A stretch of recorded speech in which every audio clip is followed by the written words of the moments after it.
Hello, welcome back to the channel. In my last video, I talked about my bare root trees, one of them being this Sweet Bay Magnolia. And I had purchased this on arbordayfoundation.org. I think it's arbordayfoundation.org. I'll leave a thing here. The reason I got a bare root was a couple of reasons, but there are benefits to bare root plants. So before I get into that, where I'm planting this tree is going to be the entrance to the new fern garden that will eventually go in, say, 3 to 5 years down the road, depending upon circumstances. So I have one here, and I'm not sure if the other one's in camera shot, but I have another one off to the side. So these two Sweet Bay Magnolias will form the entrance of the fern garden. And the sun comes up over there, and it migrates its way over that way. So my intention is, between this tree and the post to the rose garden, I'll be planting 2 inkberry bushes. They'll form a little shrub wall, and then along the backside of the rose garden, or along the side of the rose garden, eventually will go a whole lot more of the golden ticket privets, plus other trees. So all that will form a nice shade area in this area for me to plant ferns into.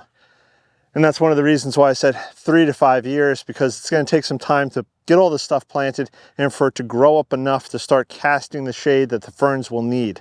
The sooner I get this planted, the better. So I'm going to dig this hole, and then we're going to talk more about bare root plants, because I had a question in my last video that the person wanted to just know a little bit more about bare roots and what are some of the benefits of them.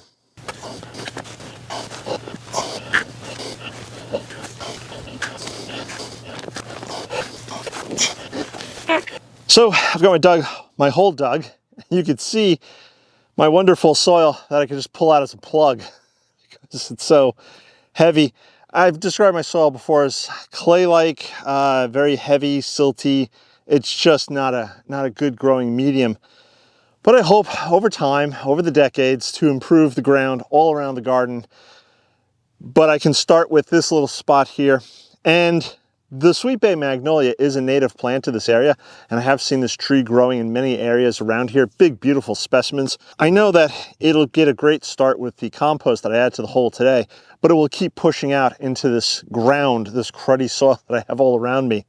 Now, if you remember, I had received this the other day, and if you haven't seen my video, I think it's radishes and trees, or 2 trees and a radish, or something along those lines. The last video.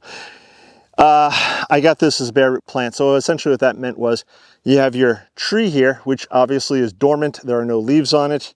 And all you have is the roots. There's no soil. The shipper, in this instance, Arbor Day, they put a water retaining gel on the roots to help keep them moist during shipping. And they then wrapped it in a sort of insulating material and then plastic wrapped around that. And that's all to keep the roots moist.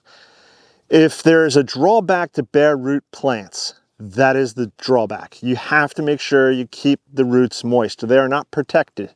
So for instance, if I went to a garden center and I bought the plant like this, the soil is protecting the roots. So the roots remain moist as long as the soil remains moist. If you buy a bare root, one of the important things that they'll sometimes even put in the box is plant it right away if you can. If you can't, then do something like this, where I put it into a pot, filled it with soil, and gave it plenty of water. Now, when I pull this out of here today, this potting soil that I put in here is just gonna go everywhere. It's not a big deal because the plant's only been in here a few days, hasn't had time to expand its roots. If you go, let's say if you bought this plant potted at a garden center, nursery, whatever, when you go to pull it out, it's more than likely all that soil is gonna be retained around the plant because the roots have maxed out the space. And that's what we call root bound. Not necessarily a good thing, not necessarily a bad thing, but that's what'll happen. So when you get a bare root, it's just the roots, and you stick it in the soil. Besides the downside of trying to keep the roots moist, and that's also, again, if you watched my previous video, you would have seen I soaked both the plants, the trees I gotten, for a couple of minutes at least, just to allow those, if there were any sort of dryness within the roots, they would start absorbing the water. You don't want to leave your plants in the water because they're not aquatic plants. So, but just for a few minutes, just to help really, again, if any of those roots are starting to dry out, they would get, sort of rehydrated and start absorbing some of that water. one of the many advantages, I'm going to start planting this up now. Gently pull it out of the pot. Here we go. That's okay. I'm going to leave that soil there. So you can see now, like I said, it didn't have time for it to start rooting out, but the roots are all moist because I heavily watered this the other day, and we haven't had significant temperatures for it to start drying out. No, so you can't eat the roots. Don't eat the roots, Sophie. One of the main advantages though, so for instance, see how these roots are nice and fluffy and they're all out here? Well, if you bought this plant in the store in a bucket, chances are you're not going to get that. It's going to be root bound. All the roots are going to be circulating around, and then you have to start teasing them apart, breaking them apart. That's not necessarily a good thing, but it's sort of a necessity. You don't want the roots to stay spiraled around a plant. You want them to spread out and grow. Bare roots, you don't have that problem because you can see how they come. I'll stick this in here. Now this one happens to have some nice strong roots. It's going to flare them out a bit. And then what I'm going to do is I'm going to start backfilling with, I got a little bit of this potting soil, I should say. It's not going to hurt anything. And then I'll take my regular compost and finish filling in around. And also what I'm doing is I'm taking my fingers and trying to tease the soil or the compost into and around the roots. This is another, if there were to be a con of bare root plants. You really want the soil to get in and around the roots. You don't want there to be any air pockets. What I'm going to do now is I'm going to start watering it in. And what that's going to do is start helping the soil migrate in and around the roots and settling everything in.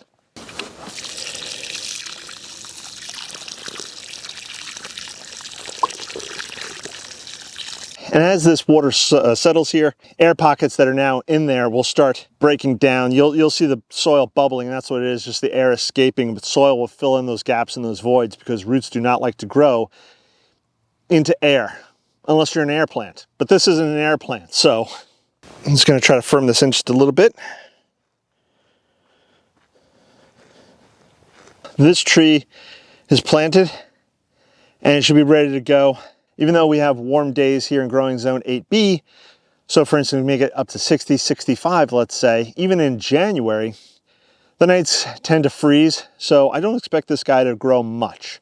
But come springtime, once he starts waking up, those roots should start then spreading out like crazy.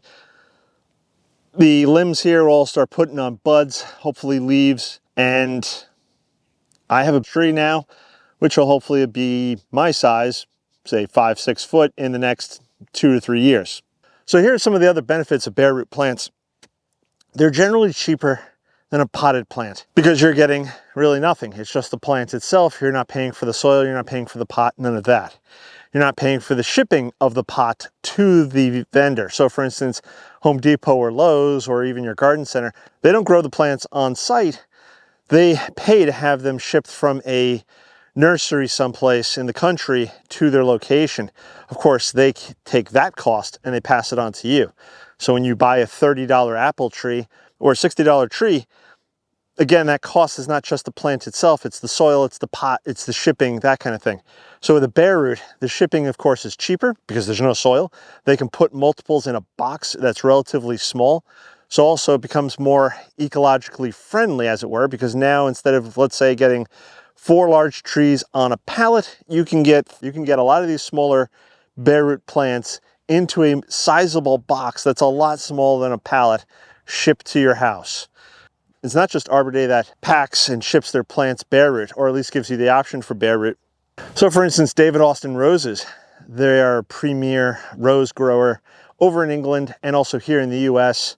They're just wonderful, awesome English roses, different varieties, types, etc., etc. The primary way they'd prefer to ship them to you is bare root. And when you get the plants, I'm not an expert, this is speculation, but it appears to me that when you get the plants, they're bigger than as if you would get the plants in a pot. So for instance, if you got a 2-quart pot and your roots are limited to that 2 quart, if you get a bare root shrub, then the roots are much bigger because they cut out a ball and then they wash all the dirt off. And then if they need to trim the roots down to a certain size, they will, but the roots are much bigger. Roots being bigger means that when you plant that rose bush, it's gonna have a lot more root growth. It's going to have a lot more. I'm not putting these words together right, and I know it. So if you want to leave a comment below, put a comment below. But more roots, better for the plant. I think that's what it boils down to. Again, if you have a better way of explaining this, please leave those comments below. Versus a potted, you can also buy potted roses from David Austin, but they're going to be smaller and they may not be as vigorous the first year because, again, the roots are also going to be small. If you get a bare root from David Austin, you're getting a wonderful system of roots. So again, you plant that in. Those roots, once the soil temperature is warm enough and the plants are happy enough, they'll take off.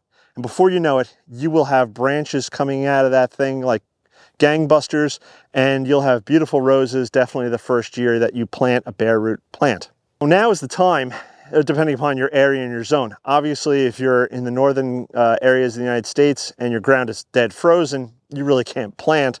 But if you could plant a dormant plant like this now in the winter time, now's the time to do it. And this way, once the temperature starts warming up and once those days start getting warmer and the soil gets to the appropriate temperature, the plant will start taking off. Like I said, the bottom line comes down to it's cheaper, it's a little more eco-friendly. I think you're going to get a better plant as a bare root plant. That's my opinion. And you're going to save yourself a few bucks along the lines. If I didn't already say that, I may have said some of these things 2 or 3 times. Let's go find Sophie. I think I've spoken ad nauseum about this enough and probably bored all of you. And maybe I've answered some of your questions. I'm no expert. So a lot of this stuff I've just learned by doing a little bit of homework and research on the interwebs. I have seen other gardeners use bare root plants, and that's one of the reasons I got into it, was because I'd seen the benefits of planting bare root. If you've been gardening for a prolonged period of time, or if you're an expert, or you have a horticultural degree, or maybe just 50 years of experience, please leave those comments below. Let me know if I've been wrong or right about this thing. If you've grown plants from bare root, let me know your experiences. Again, there's people who watch this channel who are interested in some of the stuff that I talk about, and they may be novices like myself or even more inexperienced or just getting into gardening. So any and all comments would be very much appreciated. This is the part where I tell you that I have an Etsy store. You guys know the drill. Go check that out if you'd be so kind. There'll be new products coming probably in January now because we're almost there and Christmas is right around the corner. Speaking of Christmas, Merry Christmas to all. There'll be a short little Christmas message for me, hopefully, on Christmas Day, as long as YouTube doesn't screw that up. It's pre-recorded, it's scheduled, it's ready to go, but who knows? So hopefully there'll be a Christmas message. But in case it doesn't come out, Merry Christmas to all. There will be one more video this year after that. So next Friday, I think it's the 29th or so, there will be a video. And then, yeah, then we're into 2024. I can't believe it. Sophie, can you believe it? Sophie can't believe it either. She's just, yes, you may have noticed the collar's off. Her little donut's off. She's good to go. She's all healed up from her spaying, and she has been tearing around the garden like gangbusters. In fact, you may have seen her in today's video doing something that she shouldn't be doing, just being a dog. Helping me out here in the garden. So that's going to wrap it up for today. Again, please check out all the links below. If you see a link that says affiliate next to it, all that simply means is if you click on that link and you purchase a plant or seeds through that link, I get a small commission for that and no cost to you. There's absolutely no cost to you. I just get a small little commission from basically helping to drive you to that site, whether it be high mowing, plants by mail, fast growing trees, etc., etc. And that then goes to helping support the garden. So again, if you check out the links below, if you see an affiliate link, click on it, go to High Mowing Seeds, go to any of the links below, check them out. And if you purchase anything through those links, I get a small commission, which again goes to help the garden. So I can buy more seeds, more soil, more plants, most importantly, and keep growing this garden. That's going to wrap it up for today. I'm going to catch you on the next one. Bye-bye.